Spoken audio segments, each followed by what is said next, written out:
जैसे पहले घर में चीज़ें नॉर्मल नहीं थी, वो सब चीज़ें मुझे परमेश्वर चीज़ें दिखाता है जो मैं कैसे कहूँ शब्द नहीं आ रहे हैं, पर चेंज हुआ है। ठीक है, चलो। मैं बोलूँ? हाँ, बोलो लेकिन उससे पहले कोई जन रोमियो 6-4 निकाल ले और अब बताओ। जी, जय मसीह पास्टर जी। सच में बपतिस्म के बाद वो लाइफ थोड़ा नहीं बहुत ज़्यादा चेंज हुआ और सबसे बड़ी बात ये है कि मैं पाप को जानकर मन फिराव का बपतिस्मा मिला, ये बहुत बड़ी बात है। वैसे तो लोग बपतिस्मा ले लेते हैं, ये मेरे लिए प्रभु जो ठहराए थे ना 2022 फ़रवरी मतलब 1 साल होने को है। अभी फ़रवरी में होगा मेरा 6 तारीख को 1 साल कंप्लीट होगा। मैं 1 साल की होने वाली हूँ मसीह में सही रीति से। प्रभु को महिमा मिली। बहुत कुछ चेंजेस हुआ जो मेरे पहले लाइफ में जो बहुत सारी चीज़ें पूरा मतलब लाइफ भी चेंज हुआ, सोच-विचार सब कुछ चेंज हुआ और बहुत अच्छा चल रहा है और आगे भी और अच्छा होगा मैं विश्वास करती हूँ। आमीन। ठीक है, अब पढ़ो मेरे साथ रोमियो 6 का 4। अतः उस मृत्यु का बपतिस्मा पाने से हम उसके साथ गाड़े गए ताकि जैसे मसीह पिता की महिमा के द्वारा मरे हुए में से जिलाया गया वैसे ही हम भी नए जीवन की सी चाल चले। आमीन। हमारा क्या हुआ? उसके साथ हम लोग मारे गए, गाड़े गए और फिर नए तरीके से हमें जिलाया गया। किसके साथ? मसीह यीशु के साथ। आपका बपतिस्मा हो सकता है अभी हुआ हो सकता है किसी का पिछले साल हुआ हो, किसी का आने वाले समय में होने वाला, ठीक है। लेकिन एक बपतिस्मा यीशु मसीह के साथ हमारा ऑलरेडी हो चुका है कि जब वो मारा गया, गाड़ा गया और तीसरे दिन फिर मुर्दों में से जी उठा, उसने वो सब किसके लिए किया? हमारे लिए, ठीक है। तो जब हम लोग बपतिस्मा लेते हैं तो हम इस बात को शो करते हैं कि प्रभु हम भी तेरे साथ मारे गए, गाड़े गए और फिर से तीसरे दिन जिलाए गए। क्यों? क्योंकि तूने हमारे लिए ऐसा किया। तो ये जो बैप्टिज्म लेना है या फिर जो रेड सी का पार्टीशन है, ये एक गॉड का प्लान था रिडम्पशन के लिए, उनके छुटकारे के लिए, कि ना केवल इजराइलियों को छुटकारा मिले बल्कि एक ग्रेटेस्ट अपॉर्चुनिटी है स्पिरिचुअल रियलिटी की कि जब हम बपतिस्मा लेंगे तो हम भी परमेश्वर के छुड़ाए हुए लोगों में, स्वर्ग की टिकट पाए हुए लोगों में हमारा नाम भी शामिल हो चुका है। किसके द्वारा? बपतिस्मा लेने के द्वारा। जब तक, मैं एक बात आपको क्लियर कर दूं, जब तक वो लोग लाल समंदर में से होके नहीं गुजरे थे तब तक हम कह सकते हैं वो गुलामी में थे। क्यों? क्योंकि फिरौन की सेना तब तक उनका पीछा कर रही थी। अगर वो पकड़े जाते वो फिर से गुलामी में आ जाते। समझ पा रहे हो मेरी बात? लेकिन जिस क्षण वो लाल समंदर में से होके निकले, वो वहां से बाहर गए, आत्मिक तरीके से उनका जब बपतिस्मा हुआ तो वो बिल्कुल फ्री हो चुके थे। और जिसको पुत्र ने फ्री ठहराया, आजाद ठहराया, स्वतंत्र ठहराया, वो निश्चय ही स्वतंत्र है। इसीलिए हम कहते हैं कि मसीहत में आके आपका पहला स्टेप होता है बपतिस्मा लेना। कि जब आप बपतिस्मा लेते हैं तो ये आप दुनिया को शो करते हो कि यस आई एम फ्री, मैं अब इन पीछे पड़े चक्रों से बिल्कुल फ्री हो चुका हूं। अब मेरी एक नई जिंदगी है जो मैं यीशु मसीह के साथ रिजरेक्शन के तरीके से दोबारा से जीऊंगा। कि जब मैं बपतिस्मा लिया, मैं मारा गया, गाड़ा गया और जब उस पानी में से निकला तो मैं फ्री होके मैंने पुनरुत्थान की सामर्थ्य को पाया कि जिस पुनरुत्थान की सामर्थ्य ने यीशु मसीह को मुर्दों में से जिलाया। मैं जो पाप में मर गया था, परमेश्वर तेरी पुनरुत्थान की सामर्थ्य ने मुझे भी ये बपतिस्मा लेने के द्वारा मेरे पापों को मार के, पापों की जिंदगी को खत्म करके नई जिंदगी में तूने मुझे चलाया। और आज से प्रभु मैं तेरे साथ चलने का वादा करता हूं कि प्रभु तू जहां मुझे लेके जाएगा मैं वहां तक तेरे साथ चलूंगा। तू जैसा मुझे चलाएगा मैं वैसा चलूंगा, क्योंकि आज से प्रभु मेरा जीवन मेरा नहीं रहा। मेरा जीवन तो इस पानी के कुंड में जाते ही खत्म हो गया, लेकिन जो जीवन बाहर आया है प्रभु ये तेरा दिया हुआ जीवन। बपतिस्मे से पहले तो मैं बहुत गलतियां करता, मैं बहुत पाप करता, मेरे पापों का हिसाब पता नहीं कितना था। लेकिन जिस क्षण मैं पानी में से होके निकला, ठीक है, मैं बपतिस्मा में से होके निकला, प्रभु मेरा जीवन अब से मेरा नहीं रहा, क्योंकि एक मोल दिया गया हुआ जो चीज था तूने मेरे लिए उसका मोल दिया। ताकि मैं बचाया जा सकूं और मैं तेरे साथ स्वर्गीय स्थानों पे बैठाया जा सकूं। इसलिए बहुत से लोगों की आज ये गवाही होती है कि हमारा बपतिस्मे के बाद बहुत जिंदगी चेंज हो गई। क्यों चेंज हो गई? कई लोग कहते हैं हमारी जिंदगी तो बिल्कुल खराब हो गई। क्यों खराब हो गई? कई लोग कहते हैं कि हमारी जिंदगी भी तो सेम ही चल रही है। क्यों सेम चल रही है? प्राइस तो एक ही पे किया गया। ये तो नहीं कि आपके लिए 100 रुपए दिए गए तो मेरे लिए 10 रुपए दिए गए।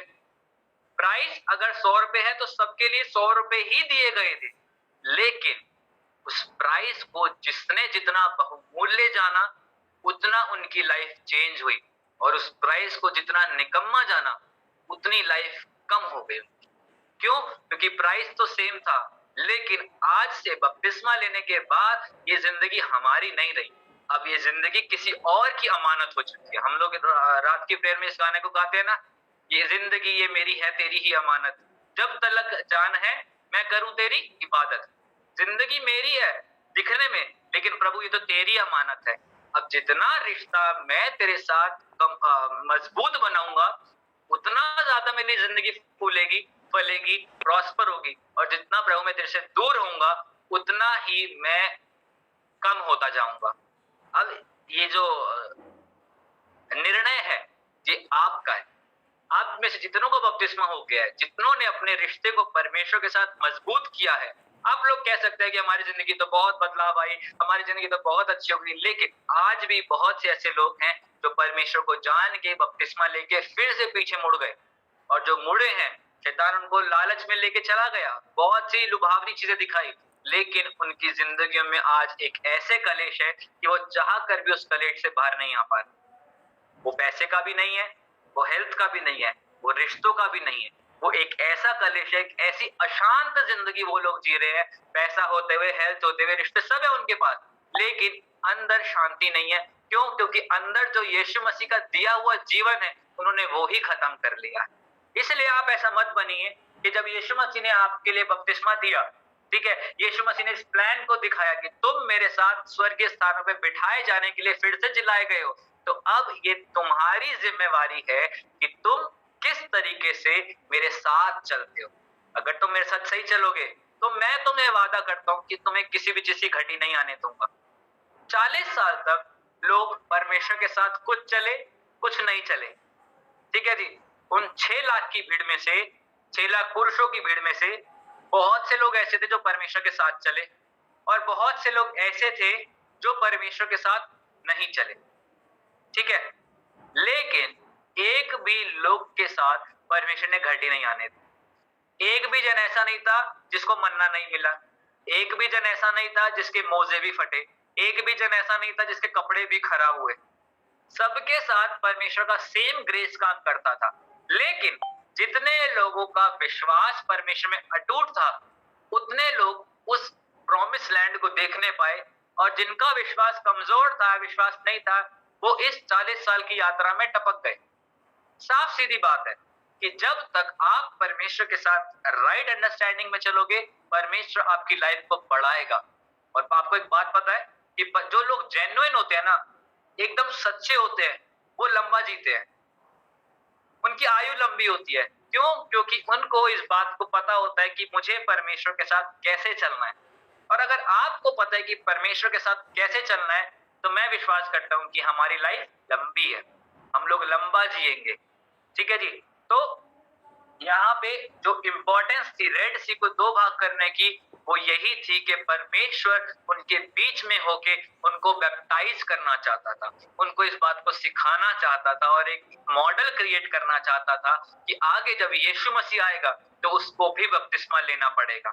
यीशु मसीह ने बपतिस्मा लिया, और पुराने नियम का सबसे पहला बपतिस्मा जो हुआ इतनी बड़ी भीड़ का, वो यही था कि जब वो लोग लाल समंदर में से होके तुम्हें भी आकर के पानी का बपतिस्मा लेना जरूरी है। क्योंकि जो रिडम्पशन प्लान है, जैसे पिछली क्लास में हमने पढ़ा था कि रिडम्पशन प्लान में ये भी शामिल है कि जब तुम पानी में से होके निकलोगे तो इस बात तुम दर्शाओगे कि तुम मसीह के साथ मारे गए, गाड़े गए और फिर से जिलाए गए। तो जितनों का बपतिस्मा हो गया उनके लिए ये क्राइटेरिया पूरा हो गया, पानी ने आपकी गवाही दे दी, ठीक है। 3 गवाहियों को होना जरूरी है, पानी, आग और स्वयं यीशु मसीह का। विश्वास किया, यीशु मसीह ने यीशु मसीह गवाही। बपतिस्मा लिया, पानी की गवाही। तीसरी गवाही जरूरी है, वो हम बाद में पढ़ेंगे कभी, अभी पढ़ेंगे तो फिर टॉपिक से बाहर हो जाएंगे। ठीक है जी, चलिए इतना समझ में आया आपको कि इंपॉर्टेंस ऑफ रेड सी क्यों जरूरी था। ठीक है, चलिए थोड़ा सा आगे बढ़ते हैं। तो जब वो लोग लाल समंदर से पार हो गए, पीछे देखा कि फिरौन की सेना तो मर गई। अब फिरौन की सेना हमारा पीछा नहीं कर रही। आगे चल के रात का समय आया। ठीक है जी, तो परमेश्वर ने एक खास इंतजाम उनके लिए किया। एक नहीं, एक्चुअली दो इंतजाम करे। वो इंतजाम था कि जब वो लोग चलते थे तो परमेश्वर उनके साथ था। ठीक है जी, परमेश्वर कैसे उनके साथ चला? रात के समय आग का खंभा बन के और दिन के समय बादल का खंभा बन के। पता है आप लोगों को ये बात? खंभा देखा है आप लोगों ने कैसा होता है? खंभा देखा है कैसा होता है? मैं मिटा दूं इसको?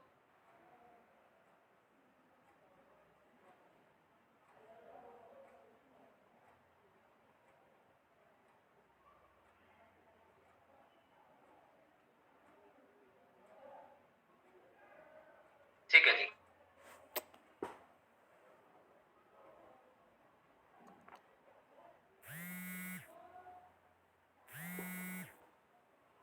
मसीह और परिवार वाले और दासी लोग, कलीसिया और और और और मेरा विश्वास और उनको 10वीं होली स्पिरिट और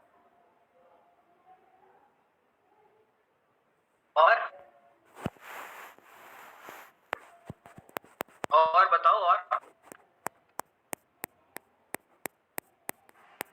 यीशु मसीह पहला खंभा आपकी जिंदगी का, आपकी फैमिली दूसरा खंभा, आपके पास्टर्स आपके अगुए तीसरा खंभा, आपका विश्वास चौथा खंभा, पर होली स्पिरिट पांचवा खंभा।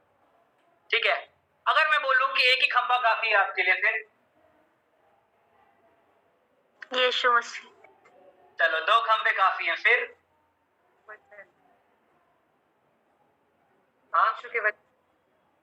परमेश्वर के बच्चे, वचन सॉरी, वर्ड ऑफ गॉड। चलो ठीक है, और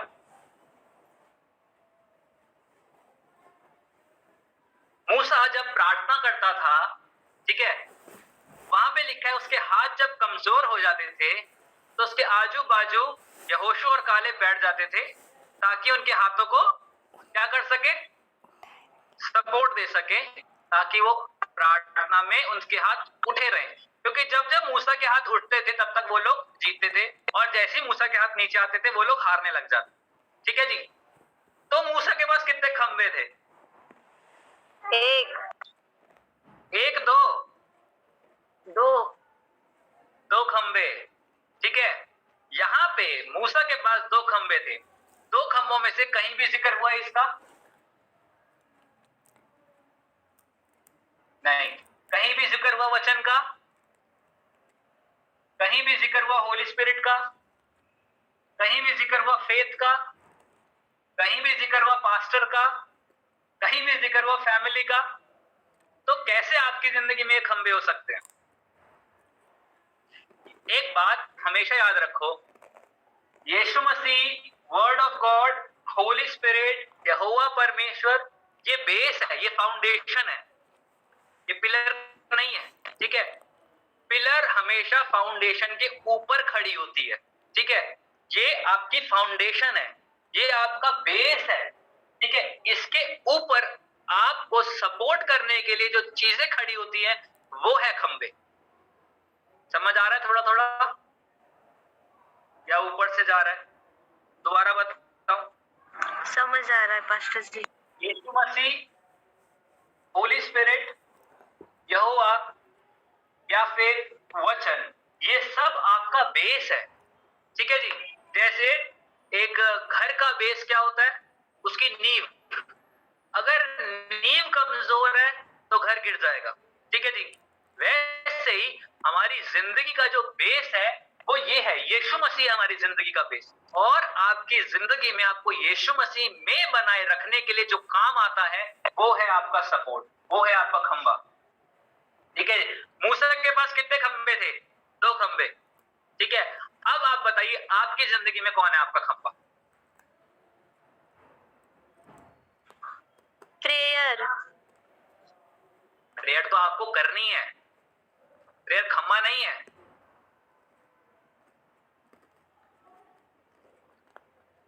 गई भैंस पानी में, मुझे ऐसा लग रहा है। हमारे 2 हाथ यीशु अब कोई मसीह।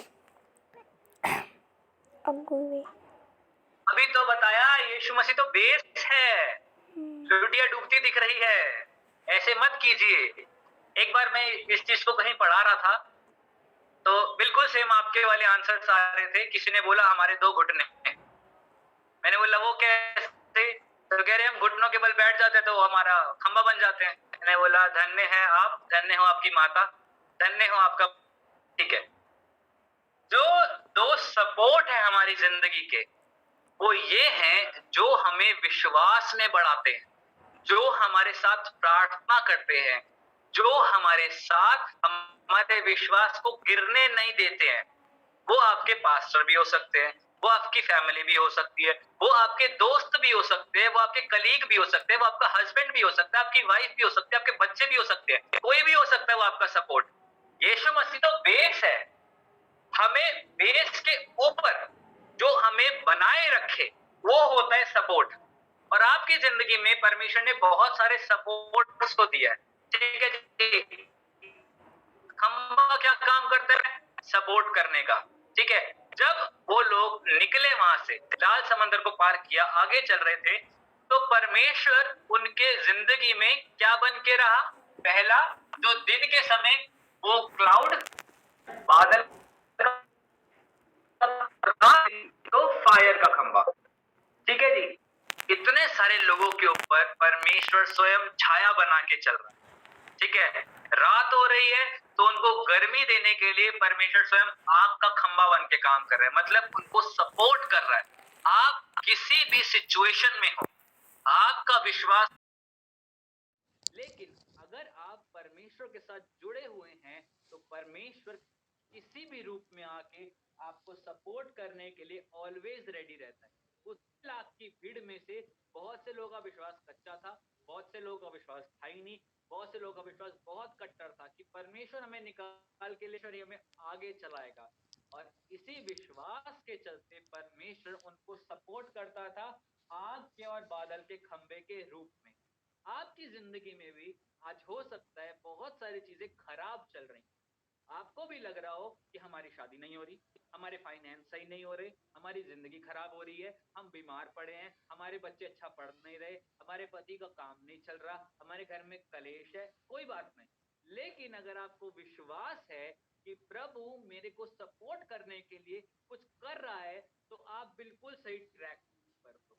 क्यों? क्योंकि परमेश्वर ने आपको इसीलिए बुलाया है कि आपको वो एक बड़ा अधिकारी बना सके और आपकी जिंदगी से ये दिखा सके कि मैं अपने बच्चों के साथ काम करता हूँ।